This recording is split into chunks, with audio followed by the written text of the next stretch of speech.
नमस्कार। हिंदी शिक्षण जूनियर वर्ग कक्षा 6 हिंदी विषय के इस वीडियो ट्यूटोरियल में आप सभी विद्यार्थियों का हार्दिक स्वागत है। आइए पाठ का शुभारंभ करें।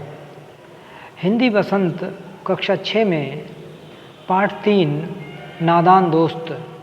ये एक कहानी है। इस कहानी के कहानीकार हैं मुंशी प्रेमचंद जी। मुंशी प्रेमचंद जी विख्यात साहित्यकार, कथाकार और उपन्यासकार हैं।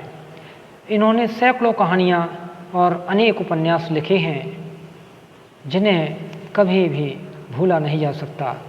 इनकी कहानियों में पूस की रात, नमक का दारोगा और मंत्र जैसी ऐसी अनेक मर्म और हृदय स्पर्शी कहानियाँ हैं जिन्हें हम एक बार पढ़कर कभी नहीं भूल सकते। मुंशी प्रेमचंद जी बच्चों के लिए, बड़ों के लिए, सभी के लिए इन्होंने बड़े ही सजीवतापूर्ण, स्वाभाविकतापूर्ण, मनोवैज्ञानिकता से भरपूर श्रेष्ठ कहानियाँ और उपन्यास लिखे हैं। सामाजिक यथावत स्थिति का चित्रण इनकी कहानियों, उपन्यास में स्पष्ट देखने को मिलता है। इनकी कहानियों में स्वाभाविकता, सजीवता, प्रासंगिकता, मार्मिकता और आदर्श भाव से ओतप्रोत कहानियाँ होती हैं और मनोरंजन की दृष्टि से भी अत्यंत ज्ञान मनोरंजन का भंडार है। इनका साहित्य अनुपम है, हिंदी साहित्य की अनुपम धरोहर है। आइए कहानी शुरू करते हैं। नादान दोस्त। सबसे पहले इस कहानी को आप घर पर स्वयं पुस्तक में पढ़ लेंगे। काफ़ी बड़ा पाठ है, काफ़ी समय लगेगा। हम आपको सारांश सुनाते हैं, ध्यानपूर्वक सुनिएगा।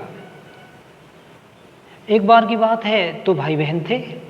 उनका नाम था केशव और श्यामा। श्यामा छोटी थी, केशव कुछ बड़ा था। दोनों ही छोटे छोटे बालक थे। उनके घर की छत पर एक रोशनदान था, जिसे कारनेस कह सकते हैं। वहाँ पर एक चिड़िया ने अंडे दिए थे। वे दोनों प्रतिदिन सुबह सुबह उठते, आंखें मलते कारनेस के सामने पहुंच जाते और चिड़ा और चिड़िया दोनों को देखते रहते और बड़ी ही दिलचस्पी से उन्हें देखते थे। उन्हें अपने खाने पीने और नाश्ते की भी सुध नहीं रहती थी, ध्यान नहीं रहता था। अक्सर वे सोचा करते थे कि पता नहीं ऊपर घोंसले में कितने अंडे होंगे, देखे तो है नहीं। कितने बड़े अंडे होंगे, कैसे रंग के होंगे, उनमें से बच्चे कब निकलेंगे। ऐसे अनेक प्रश्न उनके जहन में घूमा करते थे, उनके मस्तिष्क में विचार आते थे। लेकिन उन्हें इन प्रश्नों का उत्तर मिल नहीं पाता था, क्योंकि उन्हें अम्मा जी और बाबूजी से पूछना चाहते थे, लेकिन पूछ नहीं पाते थे। थोड़ा सा डरते भी थे और फिर बाबूजी, अम्मा जी के पास उनकी बातें सुनने का समय ही कहाँ था। तो इसलिए वो आपस में ही एक दूसरे से ही प्रश्न और उत्तर करके अपने संतोष कर लिया करते थे। कभी श्यामा भैया से प्रश्न पूछती और केशव उत्तर देता था, क्योंकि बाबूजी को तो इनका जवाब देने का समय ही नहीं था। और कभी अवसर ना हो तो केशव प्रश्न पूछ ही नहीं पाता था। श्यामा छोटी थी, इसलिए वो तो अपने भाई से ही प्रश्न पूछ लेती थी कि भैया ये चिड़िया के अंडे गिर तो नहीं जाएंगे। केशव कहता, ना ना ना, ऐसा नहीं होगा। उसने अपना घोंसला बनाया है ना, तो उसके घोंसले में अंदर गहरा है उसके अंडे लुढ़क कर नहीं गिर सकते। इनको भगवान बहुत बुद्धि देता है पक्षियों को, और वो ऐसे सुरक्षित स्थान पर ही बड़े संभाल कर अपना घोंसला बनाते हैं। तूने देखा नहीं था, एक एक तिनका लाकर कितने दिनों में इस घर को बनाया है उस चिड़िया ने, और उसमें आराम से बैठ जाती है। अब उसके अंडे, उसमें से कुछ दिनों में बच्चे निकलने वाले होंगे। मुझे भी नहीं पता कब बच्चे निकलेंगे, लेकिन मुझे ये तो पता ही है कि चिड़िया ने इसमें अंडे रखे हैं। श्यामा अपने भाई से प्रश्न पूछा करती थी और केशव अपनी यथासंभव समझ के अनुरूप कुछ ना कुछ जवाब देता था। इस प्रकार से दोनों बच्चों के लिए ये बड़ा ही रोचक और दिलचस्प घटना थी। रोजाना कई कई चक्कर उस कार्निस के पास दोनों लगाते थे और बड़े ही गौर से उनको देखा करते थे। दोनों बच्चे दिन निकलते ही सबसे पहले कार्निस के पास आकर खड़े होते और चिड़िया को देखने की शुरुआत हो जाती।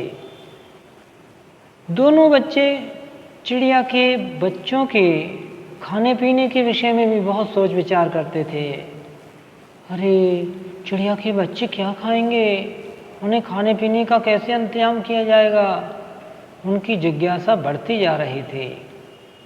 वह सोचा करते थे कि इतनी ऊंचाई तक चिड़िया भोजन कैसे लाएगी और बच्चों को कैसे खिला पाएगी। यहाँ तो उसके पास खाने का सामान भी नहीं है। अब उनके दिमाग में, उनके मस्तिष्क में विचार आया। श्यामा और केशव ने एक युक्ति निकाली। बोले, हम इसको खाने पीने का कुछ इंतजाम कर देते हैं तो चिड़िया आराम से यहीं पर कुछ दाने खा लिया करेगी। इस काम के लिए श्यामा ने चुपके से कुछ चावल निकाले और केशव ने एक तेल की पुरानी कटोरी साफ की और उसे साफ करके उसमें पानी भर दिया। अब बारी थी कि उस कटोरी और चावल के दानों को घोंसले तक पहुंचाने की। ये कार्य चुनौतीपूर्ण था क्योंकि घोंसला जो था वह काफ़ी ऊंचाई पर था। वहाँ तक केशव ऐसे ही नहीं पहुंच सकता था, सीढ़ी नहीं थी। ऐसे में केशव ने और श्यामा ने मिलकर विचार बनाया कि भाई घोंसले पर छाया करने के लिए कूड़ा फेंकने वाली एक बाल्टी है, उसका प्रयोग कर लो। गर्मी के दिन थे। अम्मा ने दोपहर में दोनों को सुला दिया था और दरवाज़ा बंद करके वो खुद भी सो गईं। बहुत तेज धूप पड़ रही थी। धूप में बाहर घूमना स्वास्थ्य के लिए अत्यंत खतरनाक होता है, इसलिए तेज दोपहरी में बाहर नहीं घूमना चाहिए। त्वचा का रंग भी काला पड़ जाता है और लू लगने से तो बुखार आ जाता है और लू का सही इलाज न होने पर मृत्यु तक हो सकती है। इसीलिए सभी को लू से बचने का सुझाव दिया जाता है। बहुत आवश्यक होने पर ही छाता लगाकर या सिर पर तौलिया रखकर ही घर से बाहर निकलना चाहिए। तो गर्मी के दिन थे, धूप बहुत तेज थी, लूएं चल रही थी, लू चलती थी उस समय। तो ऐसे मौसम में श्यामा और केशव की आंखों में नींद न थी। वे चुपके से दरवाजे की सिटकनी खोलकर बाहर आ गए और केशव ने स्टूल और नहाने वाली चौकी दोनों को उठाकर लाकर रख दिया। स्टूल के नीचे पहले चौकी रखी और उसके ऊपर स्टूल, फिर वह ऊंचाई तक पहुंच गया और उन्होंने वहाँ पर चिड़िया के घोंसले में कपड़े गद्दे रख दिए और उस पर अंडे रख दिए और बाल्टी से छाया कर दी। पास में चावल भी रख दिए और कटोरी पानी की बराबर में ही एक तरफ को रख दी कार्निस में, और वो नीचे उतर आए और अपने कमरे में जाकर दोनों सो गए। 4 बजे नींद खुलने पर दोनों कार्निस के पास गए तो दोनों ने क्या देखा, वो तो उनका चेहरा फक हो गया। ये क्या, अंडे नीचे गिरे पड़े हैं, टूट गए हैं, उनमें से उजला उजला पानी निकल रहा है। ये क्या हुआ, कैसे हुआ? हमने तो बड़े संभाल कर अंडों को घोंसले में रख दिया था। इतने में अम्मा जी ने आकर पूछा, अरे बच्चों, धूप में वहाँ क्या कर रहे हो? पास आकर उन्होंने देखा, अरे ये अंडे टूटे पड़े हैं, कैसे गिरे? अम्मा ने कहा, जरूर तुमने इन्हें छुआ होगा। श्यामा ने सोचा, भैया ने अंडों को रखते समय ठीक से नहीं रखा होगा, इसलिए गिरकर टूट गए। भैया को इसकी सज़ा मिलनी चाहिए। इसलिए उसने कहा, मम्मी जी, अम्मा जी, भैया ने न अंडों को छेड़ा था। अम्मा ने बताया, अरे मूर्ख, नादान, छूने से चिड़िया के अंडे गंदे हो जाते हैं, खराब हो जाते हैं। फिर चिड़िया इन्हें बिल्कुल नहीं सेती, यानी अपने पास में नहीं रखती, खराब मानती है और उनको फेंक देती है। तुमने बिना पूछे उनके अंडों को क्यों छुआ?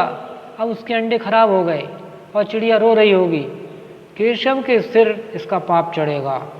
केशव को ये बताने पर कि अंडे उसने केवल गद्दी पर रखे थे, अम्मा जी को उसकी नादानी पर हंसी आ गई।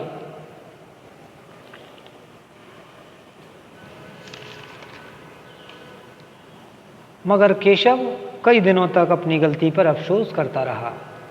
वाकई उसने अनजाने में बहुत बड़ी गलती कर दी थी।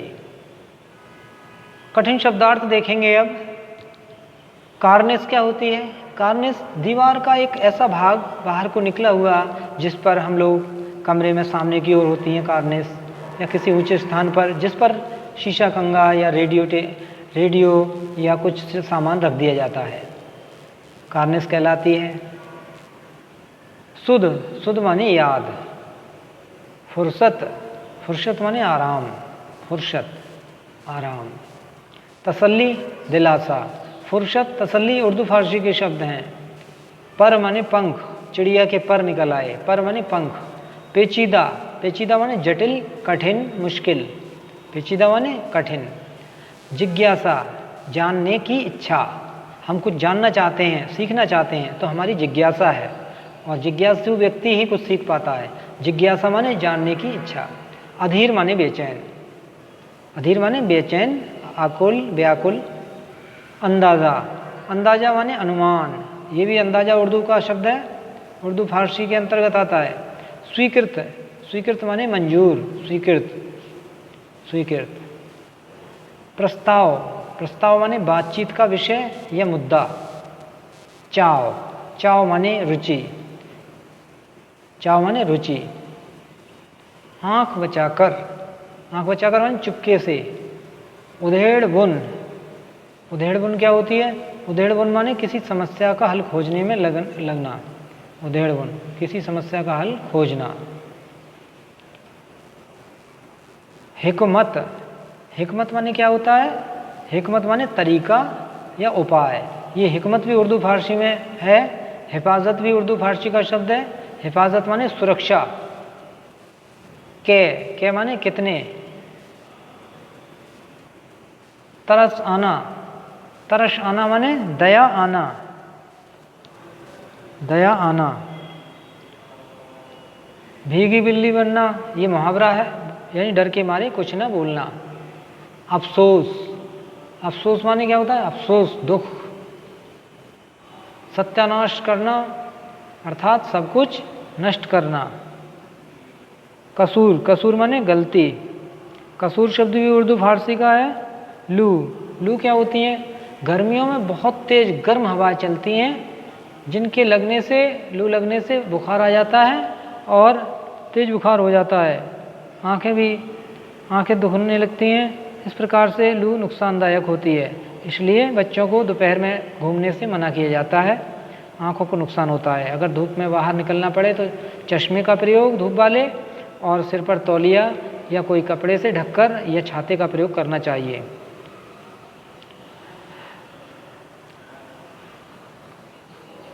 समझ में आती है बात? लू लग गई।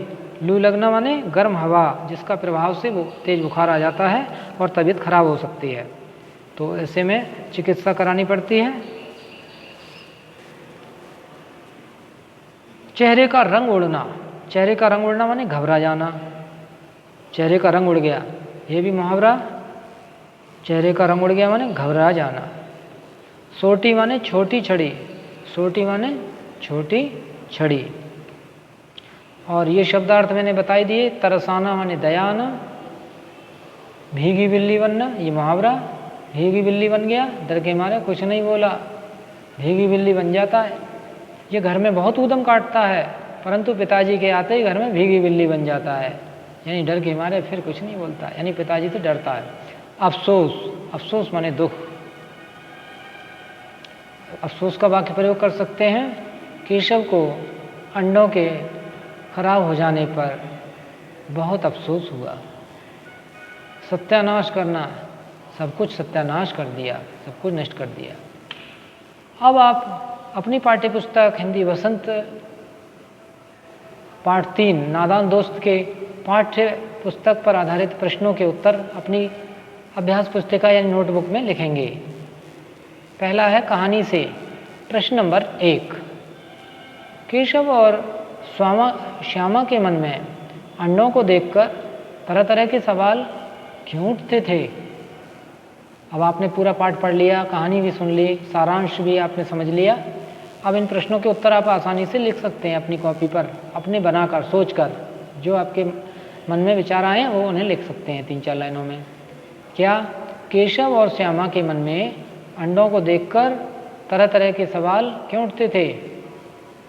उत्तर, केशव और श्यामा के मन में अंडों को देखकर तरह तरह के सवाल इसलिए उठते थे क्योंकि वे जानना चाहते थे कि भाई घोंसले में अंडे कितने बड़े होंगे, किस रंग के होंगे